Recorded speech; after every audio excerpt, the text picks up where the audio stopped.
Iyamina, niresbakan sa Hanash na kinopya ang comedy bar ni Vice Ganda. It's Showtime host, ano kaya ang kanyang komento? Ang buong detalye, alamin!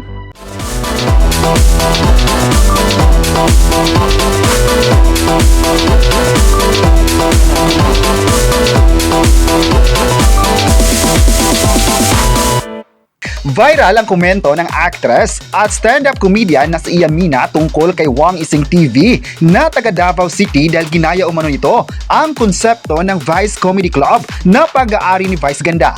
Sa post ni Iya, binanggit niya na kopyang-kopya ang comedy bar, pati ang mga jokes ng stand-up comedians ng Vice Comedy Club. Nasabi ring nag-ocular si Wang Ising sa comedy bar ni Vice Ganda. Maraming kumukwestiyon kay Iyamina dahil ganoon naman raw sa comedy club, nagkakapareho ng jokes lalo na kung ano yung uso at higit sa lahat ay hindi naman nakapatent ang mga jokes ng mga nagtatanghal sa Vice Comedy Club.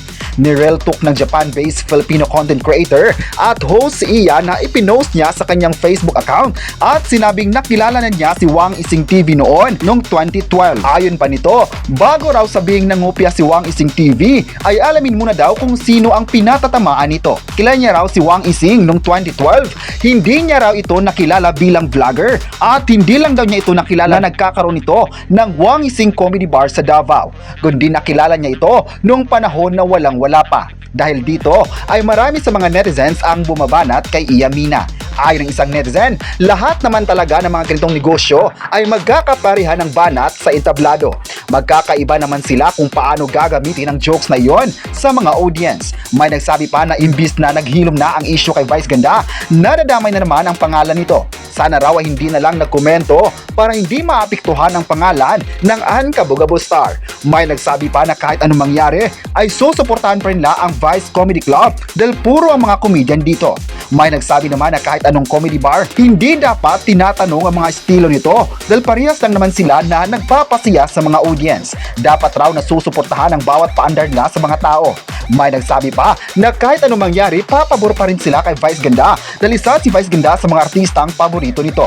Magaling din daw si Vice Ganda sa pag-iisip ng mga ideya para mas lalong tatangkilikin ng masa. May nagsabi naman na sa kabila ng mga isyong ito ay abangers na ang mga fans sa kanyang pagbabalik sa It's Showtime. Marami naman talaga sa mga tao ngayon ang nagsabing hindi maapektuhan ang pangalan ni Vice Ganda sa mga issue dahil sulit ang kanilang pagmamahal sa kapamilya host na ito. May nagsabi naman na sana magtatagal pa si Vice Ganda sa It's Showtime dahil gusto pa nilang mapapanood ang mga paandar nito sa sikat na noontime program. Excited naman sila na makita si Vice dahil gusto nilang malaman kung paano sasagutin ng mga pambabatikos ng mimang netizens sa kanya. Mas magugulat nga ang mga bashers kung makita naman nila muli si Vice Ganda sa programa. Kayo, ano ang masabi nyo na nadamay na naman ang pangalan ni Vice Ganda sa issue? I-comment na kung paborito mo ba ang komedyante at huwag kalimutang i-subscribe ang ating YouTube channel.